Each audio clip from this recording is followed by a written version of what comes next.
The Indianapolis Colts tight end room should be much better in 2025 because of one key player. Let's get to it.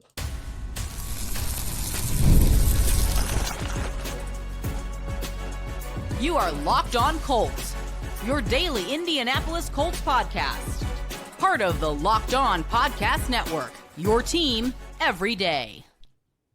Thank you all for tuning in and making us your first listen of the day. This is your daily podcast covering your Indianapolis Colts, part of the Locked On Podcast Network, your team every day. And today's episode is brought to you by FanDuel. Right now, new customers can get $150 in bonus bets when your first $5 bet wins. Hello, everyone. My name is Zach Hicks, your resident film nerd of HorseshoeHuddle.com. And I'm here today continuing the positional preview series that we have been running for the channel here. We have been diving into just about every single position on offense and defense. We only have a couple left here. And next up is the tight end room. So we're going to talk about the key starters or players that are in line to be starters heading into training camp. We're going to talk about key rotational players competing for a spot, and then diving into those bubble players that we all know and love heading into camp as well. Let's kick it off with the starters. I did put 3 players in this segment today just because I think one of these guys is the bona fide starter at the very top of the depth chart,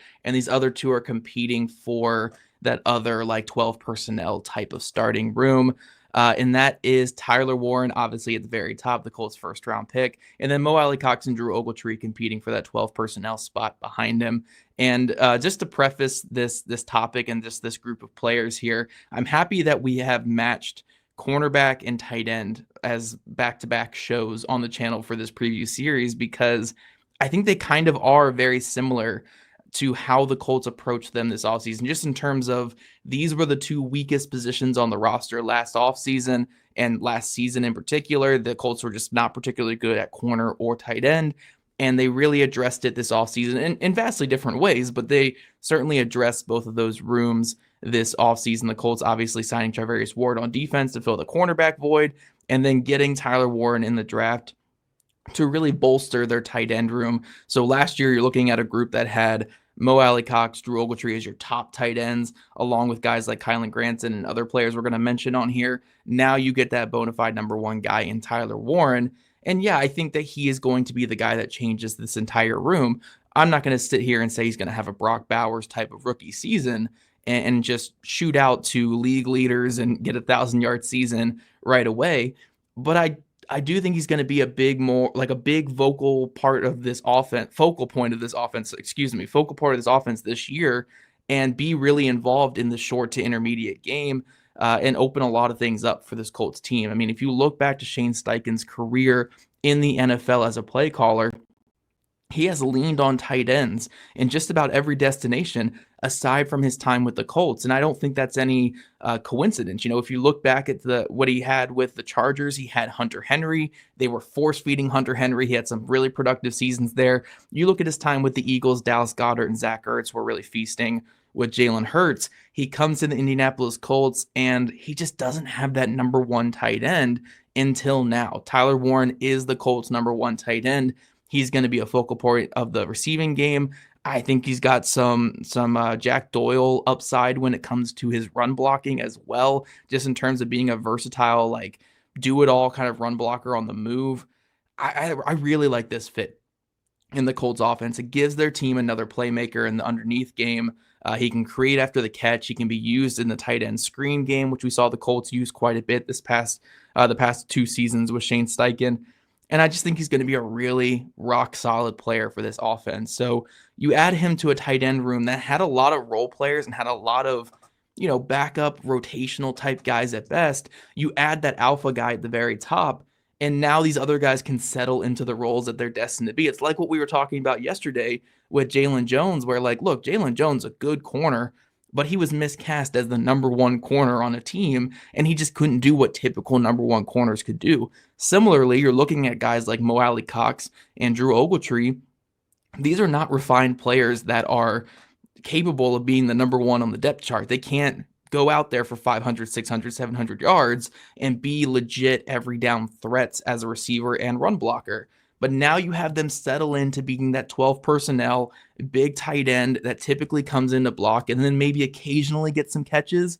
this is where these two players really fit. I know there were high hopes for ALIE-COX years ago to eventually be the next Jack Doyle, be that starting tight end, but he just didn't live up to that. He is perfectly fine as a role player in the NFL, but he's just not a starting caliber tight end. Now you have him in there to kind of protect Tyler Warren from those inline blocking assignments. So now when the Colts go to 12 personnel, you can have Mo on the end of the line of scrimmage and maybe have Tyler Warren more as a sniffer back in the backfield, or have him as a legit traditional fullback, or split out wide in the slot. Like, when you want to go to 12 personnel, you don't have to have Tyler Warren be an inline tight end where he has some struggles like most young players do when they don't have that bulk on them yet. So ALIE-COX and then Drew Ogletree, to the same degree there, are really good protective blocking tight ends that can help Tyler Warren be who Tyler Warren is going to be in the NFL. So this is a great role for both these players. I'm curious to see how the camp battle goes between those two, because I don't know if it's really like a big battle the Colts are really looking into. I think they're fine just rolling both of these guys out there every now and then. Maybe in 13 personnel, we'll see all three of these guys on the field for like the 3% the Colts run it next year. But yeah, I think ALIE-COX and Drew Ogletree are going to be on this team next year. I think they're going to be the two blocking tight ends that are rolled alongside Tyler Warren. And they're going to be doing some good things in actual roles that they're supposed to be in. Not starting tight ends, not legit number one tight ends, but guys who can be out there and be good run blockers with the occasional catch in their repertoire as well. So yeah, I think these three will be your starters this next season, but Tyler Warren is like the legit like snap getter in the group. Tyler Warren's going to get pretty much all the snaps, hopefully, on the field this next season, upwards of 70 to 80%, depending on what the game plan calls for. And then we'll see a little bit of Mo, a little bit of Drew, and then maybe a little bit of whoever the fourth tight end is that they keep going into the year. But I don't think it's going to be a tight end room by committee like it was these past couple seasons under Shane Steichen, because he likes to roll with that one dominant tight end. And now they finally got that guy. The Colts were talking all offseason about getting that legit threat at tight end. They go out there and get Tyler Warren, and it really just changes the entire room. So this was the pick that we were all calling for since last October, when the Colts tight end room was not looking good whatsoever during the season. The calls for it really amplified in the offseason. Throughout all draft season, all we could talk about on this channel was Tyler Warren this, Tyler Warren that. Then he fell to the Colts pick in the first round. And they have that tight end that they have been looking for under Shane Steichen. And I don't think they're going to put any training wheels on him in year one. I think he's going to be a focal part of the offense. I think there's going to be a heavy usage in the screen game and in like mesh concepts and just short things over the middle. They're going to basically use him as like a Josh Downs in a lot of ways in terms of isolating him on prime matchups. And he's going to get a lot of targets. So I think Tyler Warren's going to be a big part of this Colts offense this next season, with ALIE-COX and Drew Ogletree just doing their thing, being, solid number two tight ends, perfectly capable of blocking and then getting the occasional catch. So this tight end room, just like we talked about with corner yesterday, looks a lot better than what it did last year. Instead of just talking about these, reserve players or fringe roster players being legit starters that have to take on big roles, the addition of Tyler Warren pushes everybody down to where they're supposed to be on an NFL roster, and it makes the team better. So yes, we have our gripes with Chris Ballard, and I'm not saying he handled everything perfectly this offseason, but I do like this offseason, and a little bit of luck as well, but I do like that they were able to get a player like Tyler Warren to come in here and be that guy for their team. So good work from the Colts. I'm going to actually say it. Good work from the Colts on addressing the tight end need this offseason, getting a player like Warren in here, and I think it's going to be better for the team going into this next season. But coming up, guys, those are the guys who I kind of lump in as like the three starters, or at least three guys who I think are going to make the team. Now we have two players who they're kind of on that roster bubble. They've been loved in the past, got some serious playing time in the past, but it's time to really put these guys in the spotlight and see like, hey, can these guys make the team and make an impact in this upcoming season? But first, summer sports are in full swing, and whether you're all about baseball under the lights, golf on the green, or high-stakes soccer action, FanDuel has the best way to make every game even more exciting. You're already following the action. Why not make it a little bit more thrilling? With FanDuel, you can get in on the games while your friends are getting sunburned at the beach. I've been using FanDuel to track my favorite matchups, and the app keeps it fresh with new daily promotions and fun ways to bet. It's easy to use, fast to pay out. It makes even regular season games feel like must-watch events. Whether I'm placing a same-game parlay or watching bets ride into the ninth inning, FanDuel makes it feel like I'm part of the action. New to FanDuel, new customers can bet just $5 and get $150 in bonus bets if your first bet wins. Open the FanDuel app today or visit FanDuel.com to get started. All right, guys, so we're still talking about this tight end room and talking about the starters in the first segment. Now we're looking at the role player / roster bubble guys. And the two players I really wanted to throw in this segment are Jelani Woods and Will Mallory. And I'm actually going to open this up to the comment section, or if you guys are listening on audio, send me a DM or message on Twitter or whatever it is, whatever your preferred social media is.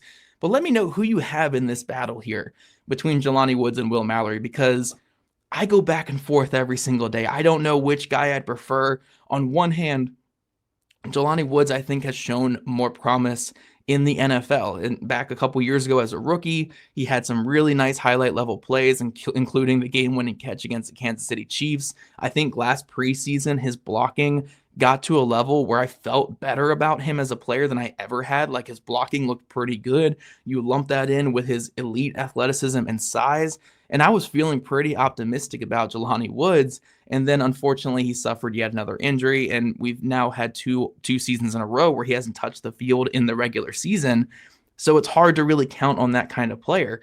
On the other hand, I feel like a player like Will Mallory has steadily been the same thing in the NFL at this point. Just one of those guys who is far too good to be playing against third stringers, but maybe not good enough to be like a starter in the NFL, but certainly capable of being a rosterable tight end who can get on the field on Sundays, give you a couple nice possession catches over the middle of the field, and just be a productive football player when asked to be out there. Like, I think that he's a quality guy to have on your roster. And in a lot of ways, this is kind of like, again, the cornerback discussion we had yesterday. It's kind of like the Sam Womack versus Juju Brents, where you have your oft injured, highly drafted guy who just you want to keep believing in, but he just hasn't shown it, versus the really steady guy with a limited ceiling. But when he's on the field, he's been pretty productive in his NFL career, in Will Mallory and Sam Womack. Yeah. So like, it's kind of tough to make these decisions. And it's why, I like to just sit here speculating on a podcast rather than being the guy in charge of an entire organization, because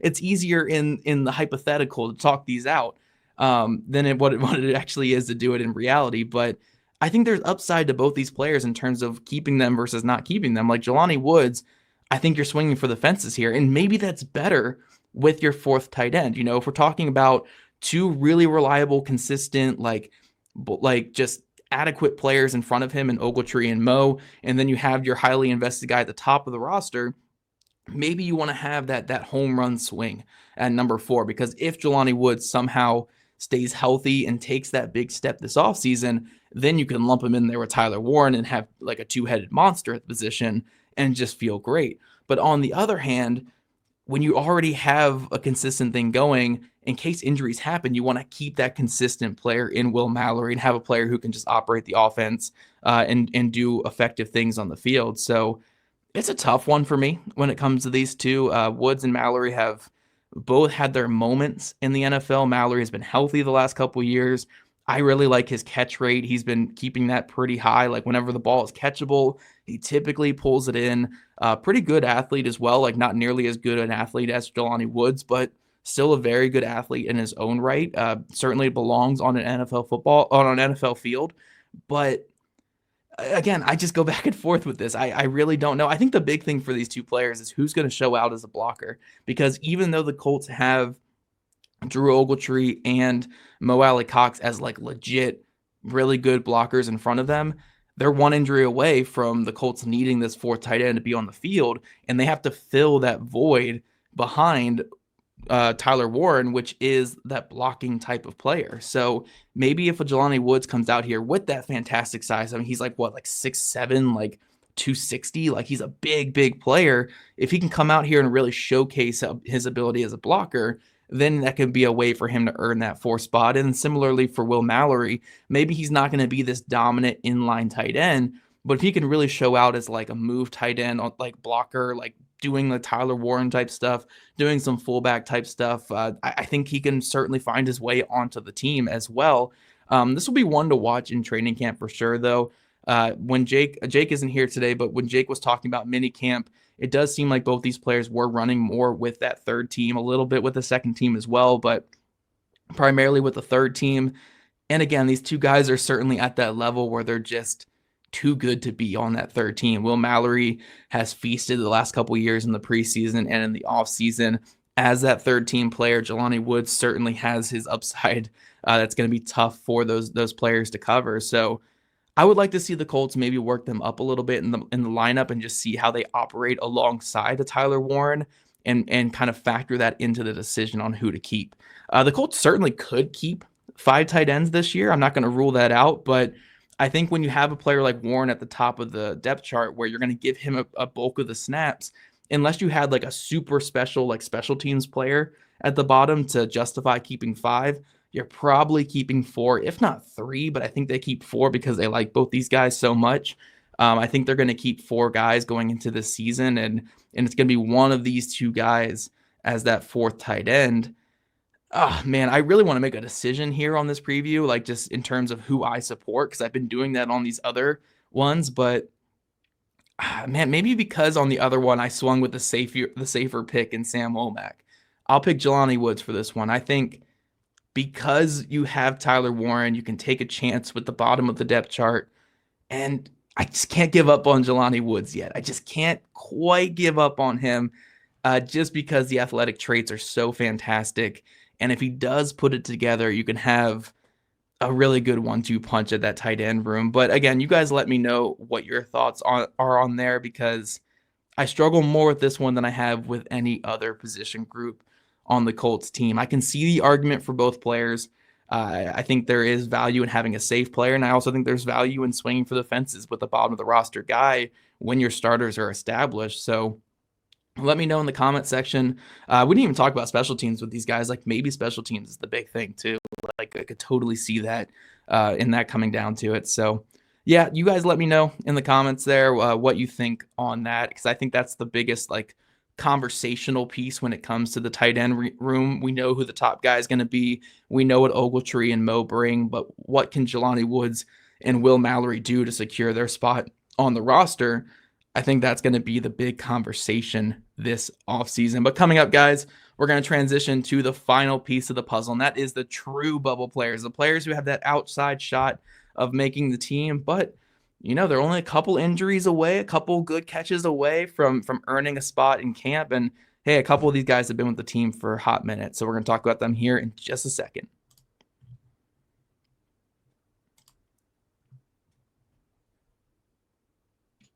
All right, Locked On Colts everydayers, we are back talking about the true bubble players on this Colts roster at tight end. The guys who have a very outside shot of making the team. Most likely will be practice squad players this upcoming season.